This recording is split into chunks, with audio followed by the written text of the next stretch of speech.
Bienvenue à toutes et à tous dans votre émission You Speak Up, l'émission conçue par les jeunes et pour les jeunes parce que les jeunes représentent l'avenir. Aujourd'hui, nous entrons dans l'univers de l'élevage, qui de mieux qu'un passionné pour nous y guider. C'est qu'à notre invité de ce soir, ne zappez surtout pas car on commence maintenant.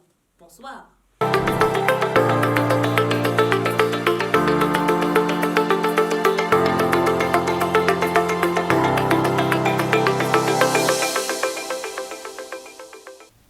Topan encore André, bien parti pour faire des études de droit, est technicien d'élevage. Étudiant en droit, ce jeune a décidé en 2016 de quitter la fac pour s'inscrire à l'École nationale de l'élevage et de la santé animale où il a suivi une formation de 2 ans. Très entreprenant, il choisit de ne pas intégrer la fonction publique afin de se lancer à son propre compte. C'est ainsi qu'en 2017, il entreprend l'élevage de poulets tout en étant apprenant à l'École nationale de l'élevage. Aujourd'hui, il est le promoteur de l'Abapanga Group International SARL, une entreprise qui fait dans la formation sur l'élevage, la production des aliments, la commercialisation de poussins et la conception de broyeurs et mélangeurs pour la production d'aliments de volaille. Bonsoir, Monsieur Topan. Oui, bonsoir. Merci d'avoir répondu présent à notre invitation. Merci à vous aussi. Dites-nous, comment vous est née cette passion pour l'élevage? Bon, je peux dire pour ma passion en élevage, c'est depuis l'enfance. Depuis quand j'étais enfant à l'école primaire, je suivais les animaux. Donc vraiment, j'aimais beaucoup plus les animaux en fait. Donc je peux faire toute ma journée avec des animaux à suivre en brousse. À la maison, je les suis. Donc c'est comme ça en fait. Voilà, est née ma passion en élevage. Ouais, parce que bon, je peux dire même du grand-père jusqu'au papa. Nous tous, et tous ils pratiquaient l'élevage vraiment à échelle, à grande échelle. Donc, bon, je peux dire que c'est inné à moi, quoi. Donc, c'est ça. D'accord, vous venez d'une famille d'éleveurs, oui. Ça veut dire que vous vous y connaissez. Dites-nous, c'est quoi faire de l'élevage? L'élevage, en gros, de façon générale, c'est élever tout ce qui est animaux. Et pour élever, il faut vraiment aimer l'activité. Parce que c'est une activité que je dirais salissante, parce que c'est pas facile. Il faut être là tout le moment, nettoyer, s'approcher des animaux, soigner, donc il y a tout ça. Donc, quand tu n'aimes pas vraiment l'élevage, tu ne peux pas t'approcher des animaux, nettoyer là où ils logent, tout ça, donc c'est pas facile, c'est vraiment salissant. Mais quand tu aimes vraiment l'activité, tu ne vois pas tous ces aspects. D'accord. Et vous avez parlé d'éléments qu'il faut maîtriser pour faire de l'élevage. Moi, je vous demanderais, quelles sont les étapes à franchir si on veut mettre en place une entreprise d'élevage, peu importe le domaine? Bon, pour vous qui êtes un expert. Bon, pour quelqu'un qui veut vraiment se lancer dans le domaine, c'est ça, la première condition d'abord, c'est d'aimer d'abord l'élevage. D'accord. La deuxième condition, c'est de se faire former. Et se faire former, il peut aller dans des centres de formation, comme il y a l'auto-formation aussi. Bon, je dirais même plus que l'auto-formation, c'est la meilleure des formations. C'est très coûteuse, mais c'est la meilleure des formations. Mais pour quelqu'un qui a la passion de l'élevage, quand il va commencer, c'est pas sûr que ça ne sera pas facile. Mais avec l'amour qu'il a pour la chose, là, je pense qu'il pourra vraiment, en tout cas, il pourra vraiment s'en sortir forcément. Voilà, la base en élevage d'abord, c'est d'aimer la chose. D'accord. Voilà. Parce que, bon, moi, c'est parce que j'ai aimé vraiment l'élevage. Sinon, si j'étais venu dans le domaine de l'élevage uniquement pour chercher de l'argent, alors je n'allais pas être là où je suis. Parce que dès les premiers moments de difficulté, j'allais fuir et puis abandonner en fait l'activité.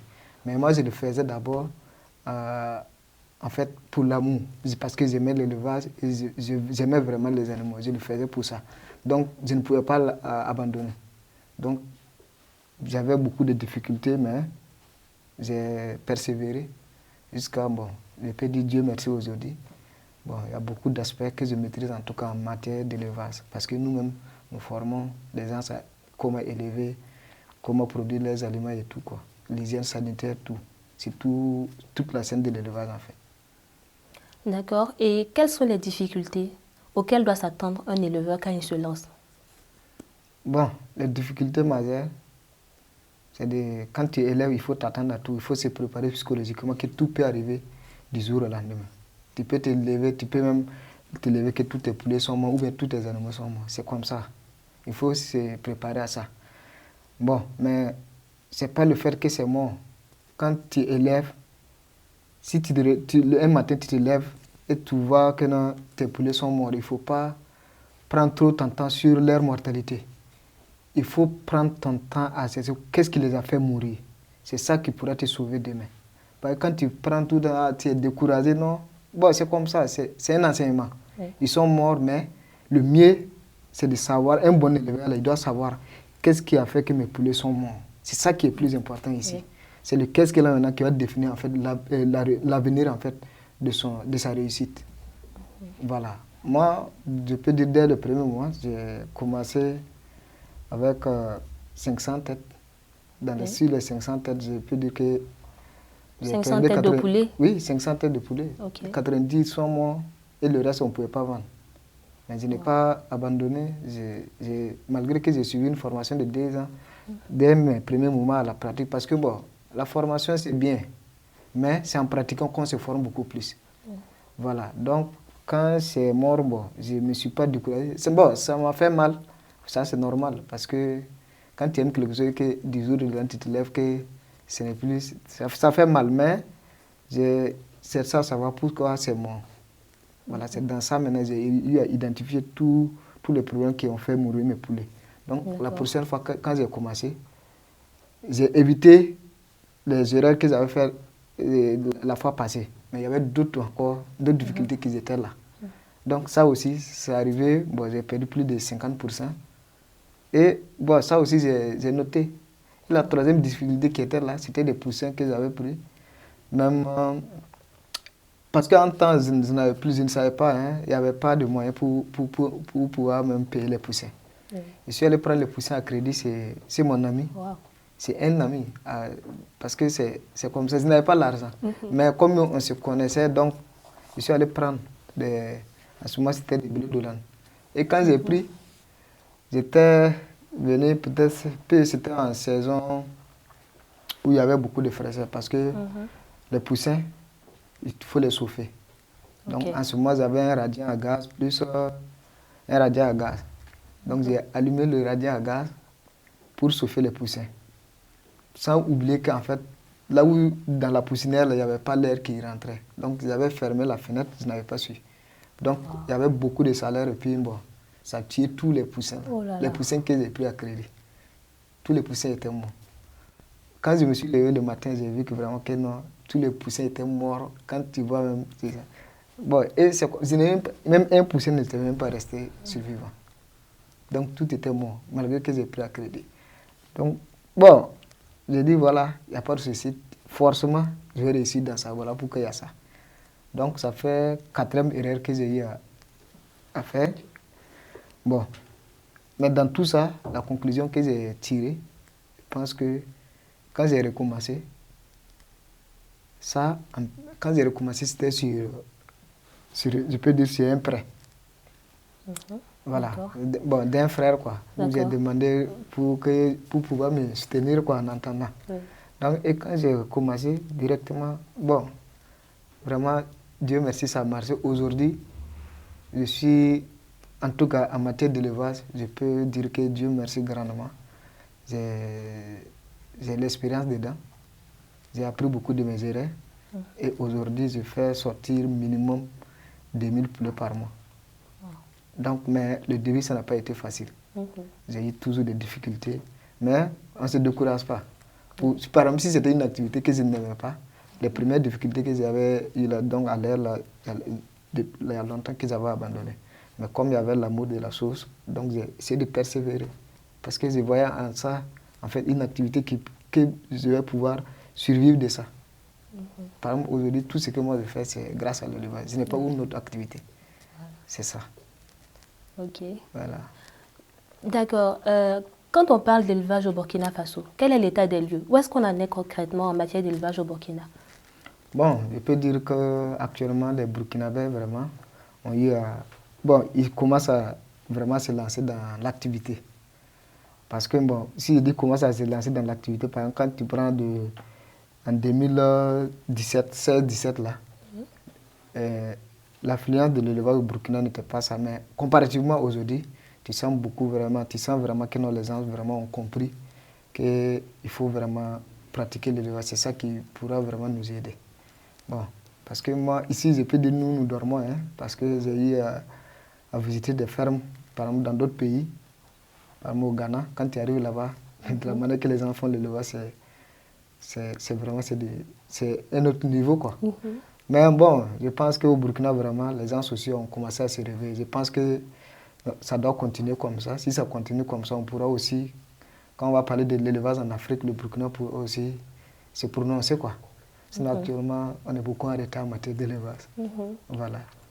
Ouais, vous avez dit que, par exemple, au Ghana, ils sont à un autre niveau, à un niveau élevé en matière d'élevage par rapport au Burkina. Est-ce que, même avec l'affluence, les gens qui commencent de plus en plus à pratiquer l'élevage, est-ce qu'ils s'y prennent de la bonne manière? Bon, s'y prennent de la bonne manière. En tout cas, parmi la majorité des fermes que j'ai eu à visiter, quand tu regardes, il y a beaucoup d'aspects que les gens en fait négligent ici, en matière d'élevage, surtout l'aspect alimentaire et l'aspect sanitaire. Bon, en fait, le problème aussi au Burkina, la majorité de ceux qui font l'élevage, ils se mettent dans la tête que non, on fait l'élevage pour chercher l'argent. Je suis d'accord, c'est une activité commerciale. Mais on ne se lève pas parce que j'ai appris par telle personne pour dire qu'il y a l'argent dans l'élevage et on se lève, du coup on se lance. Non, non, c'est pas comme ça. Vous allez voir même la majorité des gens qui se lèvent comme ça du jour au lendemain, qui ont appris que l'élevage a l'argent et qu'ils se lancent directement, automatiquement. Ils ne peuvent pas faire un retrait en banque. Ce sont ces gens qui fuient en fait. Parce que dès la première difficulté, le gars, il ne peut pas supporter. C'est ça, mais c'est pas facile. Mais de façon générale, je pense que maintenant ça commence à aller parce que les gens commencent à beaucoup suivre les formations. Et lors des formations, on essaie en fait d'expliquer aux gens que voilà tout ce qui peut arriver, qu'est-ce qu'il faut pour éviter les erreurs, qu'est-ce qu'il faut en cas de ce problème, en cas de ce problème. Bon, je pense que non, à l'ère actuelle, les gens ne font pas, mais c'est en train de venir. Ils font pas vraiment, ils ne suivent pas vraiment les règles de l'élevage, mais ils sont en train de revenir pour suivre. Parce que bon, quand tu ne suis pas, l'élevage, c'est une activité où il faut être vraiment très, très, très rigoureux. Il faut être vraiment très rigoureux. Parce que quand il n'y a pas la rigueur, et ils ne connaissent pas ça. C'est pas comme, bon, l'être humain vous va dire que non, je peux supporter ça. Les animaux ne connaissent pas ça. Quand tu n'es pas rigoureux, que ce soit côté hygiène, côté sanitaire, côté alimentation, côté soins, si tu n'es pas rigoureux dedans, ils vont te montrer sur place que non, voilà, tu n'as pas été rigoureux, voilà pourquoi ça s'est arrivé. Mais quand tu es rigoureux dans, en tout cas, tous les aspects, je pense que ça marche correctement comme il faut. Mais les gens sont copiés, puisque avant, les gens se disent, aïe, est-ce que des animaux, on a besoin de tout ça, on a besoin de tout ça. Les gars, ils investissent, après, comme ils n'ont pas respecté les règles, ils voient ça, à la fin, quand ils calculent, il est en perte. Donc ces gens-là ont commencé à revenir pour apprendre les bonnes méthodes et puis pouvoir se lancer. Voilà, je pense que bon, les choses commencent à aller au Burkina maintenant. Voilà, en matière d'élevage en tout cas. Voilà. Donc pour ce qui est de la question de la formation, vous le faites également dans votre entreprise Labapanga Groupe International. Parlez-nous un peu de votre entreprise. On fait des formations. Nous faisons aussi la vente des poussins toujours, le suivi des fermes. Et aussi, bon, la conception des broyeurs mélangés. Puisque moi, après mes 2 ans à l'ENESA, je suis allé en fait au Ghana pour découvrir en matière de qu'est-ce qu'il y a là-bas pour pouvoir en fait avoir une idée afin de revenir en fait aussi quoi, pour vraiment innover aussi dans le domaine. Donc c'est au Ghana que vous êtes spécialisé en alimentation animale? Oui, puisque après mes 2 années d'études à l'École nationale de l'élevage et de la santé animale, j'ai préféré aller au Ghana, comme là-bas ils sont un peu beaucoup plus en avance en matière d'élevage, pour voir en fait qu'est-ce que je peux venir en fait avec comme innovation au Burkina. Voilà, c'est de là-bas maintenant je suis allé, quand je suis allé au Ghana en 2019. je suis arrivé vraiment que, vraiment là-bas, ils étaient beaucoup plus avancés. Donc, j'ai essayé d'apprendre aussi beaucoup de choses là-bas. Là-bas aussi, j'ai appris que ça soit, je me suis spécialisé en alimentation animale. Après ma spécialisation, j'ai aussi demandé à savoir, puisque pour faire l'aliment, il faut des machines. Et c'est aussi chercher à savoir comment avoir ces machines. Et en même temps, je suis tombé sur un ingénieur qui fabriquait ces machines. En même temps, j'ai demandé aussi à me former sur la technique de conception des différentes machines agricoles de façon générale, que ce soit les broyeurs, mélangeurs, il y a beaucoup de choses, les torréfacteurs, tout ce qui est machine entrant dans l'alimentation animale. J'ai appris la technique de conception aussi au Ghana. Donc c'est de retour maintenant, quand je suis revenu au Burkina, j'ai créé l'entreprise Lavapanga Service Élevage, mais je n'avais pas de moyens pour en fait fabriquer en fait les équipements, les machines ici. Donc pour le premier moment, comme j'avais de bonnes relations en fait avec l'ingénieur au Ghana, j'ai importé en fait d'abord. J'ai importé les machines, c'est-à-dire je cherchais des clients. Parmi les fermiers que je suivais, je leur propose aussi la machine qui produit en fait les aliments. Donc si tout client qui lance sa commande, je lance la commande chez lui, c'est mon ingénieur, et lui m'amène ça au Burkina. Et comme j'ai beaucoup de notions sur ça, quand il l'amène, moi je pars faire les installations. Bon, c'est à bas de ça, un peu, maintenant, jusqu'à ce que j'ai un petit fonds pour pouvoir commencer moi-même mes propres en fait, conceptions ici. Okay. Voilà. Donc aujourd'hui, Dieu merci, on a, dans Lavapanga Group, là, il y a d'abord la conception des broyeurs mélangés, il y a la formation en élevage, il y a la fabrication des aliments pour volailles, il y a la fabrication des couveuses. En fait, il y a vraiment, je peux dire, toute la scène de l'élevage en fait. Et Dieu merci, on est sur un projet actuellement de faire une usine. Une usine de transformation du soja comme aliment bétail. L'usine va englober en fait tout ce qui est transformation d'aliments bétail. Vous presser l'huile et puis récupérer le tourteau de coton, le tourteau de soja et les différents types d'aliments pour faire un granulé. Tout ça, on est en train de faire ça. Donc je pense que, en tout cas, de façon globale, Dieu merci aujourd'hui, ça va. De grandes ambitions. Voilà, j'aimerais savoir, vous avez dit que vous faites des formations. Est-ce que vous formez des gens qui sont forts, qui se sont déjà lancés dans le domaine ou des novices? Bon, que ce soit des novices ou bien des gens qui sont déjà lancés, nous les formons tous. Bon, pour ceux qui sont déjà dedans, en fait, généralement, on appelle ça partage d'expérience. Ils viennent comme ils sont déjà dedans, ils vont expliquer en fait tout ce qu'ils ont eu comme difficulté. On essaie en fait de trouver des solutions ensemble. Voilà, mais pour ceux qui ne sont pas encore dedans, ils viennent maintenant, on leur donne les b.a.-ba. Mais ça ne suffit pas, mais c'est en pratiquant en fait qu'ils vont beaucoup plus maîtriser. Voilà.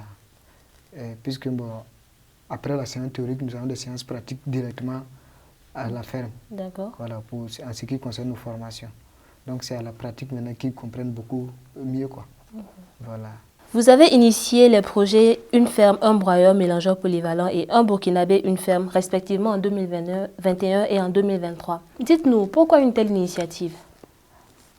Bon, oui, le projet Une ferme, un broyeur mélangeur polyvalent. L'initiative est venue parce que il y a eu beaucoup de constats. Comme je suivais les fermes, je suis allé dans plusieurs fermes où vraiment l'alimentation en fait n'était pas ça. Et comme l'alimentation n'était pas ça, beaucoup d'éleveurs en fait se plaignaient que leurs poulets ne grossissent pas. Donc ils ont des problèmes d'alimentation partout. Parce que bon, quand ils leur demandent, ils disent que non, ils partent acheter l'aliment, c'est tel, bon, ils partent acheter de l'aliment. Et bon, en fait moi, j'ai tiré une conclusion pour dire qu'en fait peut-être que c'est qui, je ne sais pas, peut-être les fabricants qui ne mettent pas tout dans les différents, qui ne mettent pas les éléments dans l'aliment. C'est pourquoi en fait j'ai réfléchi en fait à l'opération Une ferme, un broyeur, dont l'objectif de cette opération, c'est de permettre à tous les fermiers de produire eux-mêmes leurs propres aliments. Parce que quand ils produisent eux-mêmes, en plus même de diminuer le coût de l'aliment, en fait, ils produisent de la qualité.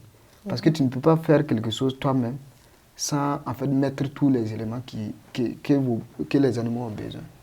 Voilà, c'est dans ce cadre-là vraiment que j'ai initié l'opération Une ferme, un broyer mélangé polyvalent. Donc avec ce broyer, tous les éleveurs pourront produire en fait leurs propres aliments afin de donner vraiment à leurs animaux. Et quand j'ai commencé le projet Une ferme, j'ai eu tous ceux qui ont vraiment adopté le projet, tous ceux qui ont vraiment initié le projet. Aujourd'hui, beaucoup m'appellent pour me remercier parce que bon, c'était une bonne initiative. Ça permet vraiment en fait de rentabiliser en fait leur investissement. Voilà, parce que bon, quand on octroie en fait le broyer, tout fermier qui vient prendre le broyer avec nous, on ne le laisse pas, on le forme en fait sur la technique d'utilisation et sur en fait la technique de fabrication des différents types d'aliments. Parce que tu ne peux pas lui donner comme ça pour lui dire d'aller fabriquer quelque chose. C'est pas possible. Il faut lui montrer qu'est-ce qu'il faut pour produire ces aliments avec la machine. Quelles sont les matières premières qui sont conseillées, quelles sont les matières premières qui ne sont pas conseillées, qu'est-ce qu'il faut pour faire grossir les animaux, il y a tout ça. Donc, tous ceux qui ont postulé au projet, vraiment, on nous a expliqué tout en fait en matière de formules alimentaires, en matière de production d'aliments pour animaux. Donc, beaucoup vraiment se sentent mieux dans ça. Ça, je pense qu'on a eu à lancer la première phase en 2021. Oui. Après 2021, on a lancé la deuxième phase en 2022. Et en 2023, nous sommes en troisième phase. Bon, je peux dire que de 2021 à 2022, on n'a pas plus de 50 machines qu'on a eu à installer dans des fermes. Donc, que ce soit au Burkina, au Mali, au Togo, au Sénégal, nous avons eu à installer en fait des équipements. Voilà, dans le cadre de l'opération Toujours Une ferme, un broyeur mélangé. Voilà. L'opération Une ferme, un broyeur mélangeur. Qui peut adhérer? Comment adhérer à ce projet? Est-ce qu'il y a des conditions fixes pour adhérer à ce projet-là, ou pour participer à ce projet-là? Bon, dire que les conditions, parce que, bon, il y a des conditions pour toute personne qui est intéressée en fait par l'opération. Il suffit seulement de nous contacter. Oui. Et quand il passe au bureau, on discute. Il va donner d'abord son objectif, qu'est-ce qu'il veut en fait avec la machine. D'accord. Et il va dire d'abord tous les animaux, quelles espèces d'animaux qu'il a. C'est en fonction de ça, nous on va lui faire une proposition d'équipement qui va lui permettre en fait de produire. Après ça, on lui dit voilà, pour votre besoin, voici telle machine est conseillée. On lui donne, voilà, cette machine-là, c'est à tel prix. Mais en fait, l'argent ne paye pas. Nous, avec l'opération, on vient installer. C'est après installation de la machine et satisfaction que vous payez en fait les frais de la machine. Avec l'opération, c'est comme ça. Voilà. J'aimerais savoir, selon vous, comment est-ce que l'élevage peut contribuer au développement du Burkina Faso? Ah bon, l'élevage, je peux dire même que ça contribue déjà au développement du Burkina Faso. Comment? Dites-nous. Non. Je prends d'abord, par exemple, si nous tous si 70% des, non, je parle loin, 50% des Burkinabés pratiquaient l'élevage, ça allait d'abord diminuer le coût du poulet. J'ai déjà acheté poulet en ville. Et oui, et c'est pas donné.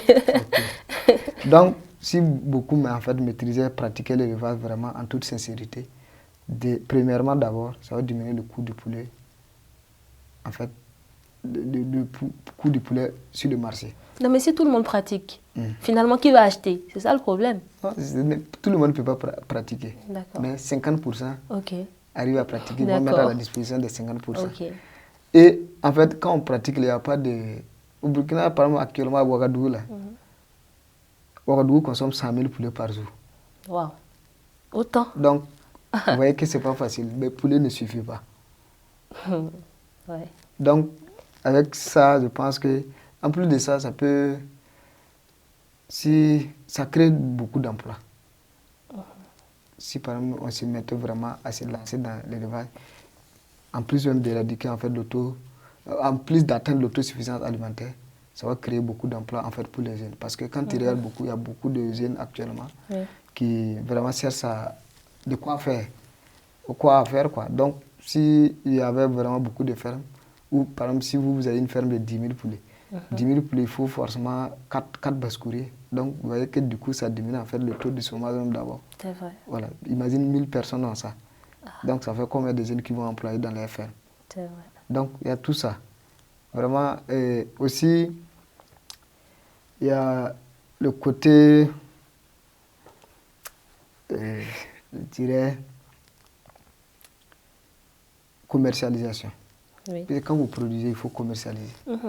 Si par exemple, vous êtes en mesure de faire sortir 50 000 poulets, vous savez que non, pour mieux rentabiliser ça, il faut aller jusqu'à la transformation. Et la transformation, ça va passer par quoi? Il faut, par exemple, pour les poulets, il faut griller ou bien faire des poulets panés, des poulets rôtis. Oui. Donc là-bas aussi, en faisant ça, il vous faut du personnel. Ça aussi, ça va contribuer en fait à lutter contre vraiment le chômage. Surtout actuellement en période d'insécurité où vraiment il y a trop de déplacés. Je pense que si l'idée même c'était de voir même si on pouvait même appeler certains déplacés même dans les fermes, ça va vraiment beaucoup les aider. Effectivement. Voilà. Je pense que l'élevage, même actuellement, l'élevage, l'agriculture, c'est des secteurs vraiment qui peuvent vraiment amener le Burkina à un sommet. Parmi les pays les plus développés, c'est beaucoup de pays africains sont développés grâce à l'élevage. Même la Côte d'Ivoire à côté. Quand vous voyez que la Côte d'Ivoire est beaucoup plus en avance, c'est grâce à l'élevage. Parce que là, quand tu arrives même, la Côte d'Ivoire est, je peux dire, 20 fois plus en avance en élevage qu'au Burkina. Au Sénégal, on ne parle même pas. Oui. Au Ghana, ça, c'est le haut niveau. Donc, quand tu as regardé, c'est le Burkina, le Mali, bon, mais eux aussi commencent à se réveiller. Oui. Voilà, je pense qu'un pays, pour se développer vraiment, c'est grâce à l'élevage et l'agriculture. Parce que tu peux pas te développer tant que tu as faim. C'est pas possible. Tu vas te développer comment? Oui, vous avez parlé tantôt d'une potentielle construction d'usine, mais j'aimerais savoir quels sont vos projets futurs, mis à part la construction de cette usine-là, vos projets par rapport à l'entreprise ou personnel, je ne sais pas, d'ordre social aussi, on ne sait jamais. Vous avez parlé tout à l'heure de peut-être amener les personnes déplacées internes dans les fermes, histoire de leur trouver de l'emploi. Je ne sais pas, quels sont vos projets futurs? Bon, je peux dire que projets futurs, il y en a beaucoup. D'abord, il y a un des premiers projets qu'on a lancé en 2023, un Burkinabé, une ferme. Donc, l'objectif vraiment est de permettre aux Burkinabés de nourrir les Burkinabés. C'est-à-dire qu'on ne doit pas amener quelque chose de la nourriture ailleurs. Donc, l'idée de ce projet-là, un Burkinabé, une ferme là, c'est vraiment d'atteindre en fait l'autosuffisance alimentaire au Burkina. Nous devons produire nous-mêmes, consommer nous-mêmes. C'est pourquoi avec ce projet, on a eu l'idée de mettre à la place de tous ceux qui veulent vraiment se lancer, d'avoir 1 hectare. Et sur les 1 hectare, on va faire un forage. Le forage va constituer en fait, par exemple, tout le monde ne peut pas faire la même chose. Vous pouvez avoir un terrain, moi j'ai un terrain, mais moi je fais l'élevage, vous faites l'agriculture. Donc le forage en fait sur les 1 hectare va constituer en fait à celui qui veut faire vraiment l'agriculture de pouvoir arroser en fait ces spéculations avec l'eau du forage. Et en plus de ça, on met en fait, il y a une machine qu'on donne, le broyeur mélangeur. C'est pour faciliter vraiment ceux qui veulent vraiment se lancer dans l'élevage, de produire, faciliter l'alimentation des animaux avec cette machine. Donc ça, c'est l'un des projets même qui est déjà, je peux dire, en cours, beaucoup plus en cours. Après, c'est le projet des cités fermières. Voilà, au lieu qu'on construit des cités pour dormir, il faut des cités fermières aussi. Ça, c'est un projet. Je pense que, Dieu merci, s'il prête à Dieu, en 2024, je pense qu'on va pouvoir aussi lancer ce projet. Tout ça pour permettre aux Burkinabés de manger bien. De manger bien. Et à sa faim. À sa faim. Ok. Sans qu'on amène quelque chose de la Chine, non, on ne doit plus faire ça. Surtout côté alimentation humaine, là, il faut qu'on arrête ça. D'accord. Donc, nos projets là, ça tire vers l'autosuffisance en fait, alimentaire, à travers l'élevage, l'agriculture. Voilà. D'accord. Nous sommes à la fin de l'émission. Est-ce que vous avez un mot à l'endroit de ces jeunes qui vont vous suivre et qui ont envie de se lancer dans l'élevage? Qu'est-ce que vous voulez leur dire? Ouais, pour tous les jeunes qui veulent vraiment se lancer dans le domaine de l'élevage, vraiment, je les invite vraiment beaucoup à se lancer parce que bon, l'élevage, c'est un secteur porteur. Voilà, il n'y a rien de tel en fait. Je pense que c'est le courage, la détermination, en fait, avoir l'envie, l'amour de la chose. Sinon, l'élevage, en fait, ce n'est pas un domaine qui est saturé. Beaucoup de jeunes peuvent se lancer sans problème. Le domaine, je peux dire, est vide. Il y a beaucoup de place en fait pour la majorité des jeunes. Et c'est un domaine qui nourrit vraiment son homme si c'est fait de façon rigoureuse. Voilà. Mais il ne faut pas vous attendre à venir faire l'élevage de façon très facile, très facile. Parce que tout ce qui est facile n'est même pas bon. Il y a des choses, en fait, il y a un sacrifice à faire. Et une fois que vous arrivez à faire ce sacrifice, je pense que tous les jeunes vont se sentir vraiment bien dans ce domaine. Donc, j'invite tous les jeunes burkinabés vraiment et d'ailleurs à se lancer vraiment dans le domaine pour qu'ensemble, nous puissions en fait atteindre l'autosuffisance alimentaire. Voilà. Merci à vous, André, d'avoir répondu présent à notre invitation. Nous vous souhaitons le plein succès dans votre entreprise. Merci, merci. À vous, fidèles internautes, merci de nous suivre toujours sur nos différents canaux Facebook, YouTube et notre site internet. On se donne rendez-vous pour un prochain numéro. D'ici là, portez-vous bien.